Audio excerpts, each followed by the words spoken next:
overcome with pride, and I'm overcome with joy, and with the electricity and energy that this whole room is emitting now.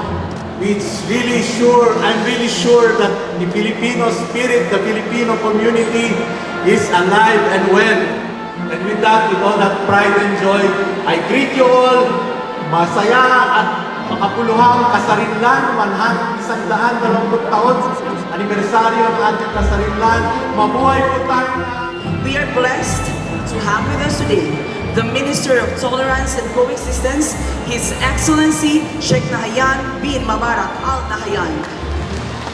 My dear friends, as we celebrate together the 126th anniversary of the Philippines' independence, we also celebrate the strong and friendly relations between the Philippines and the United Arab Emirates.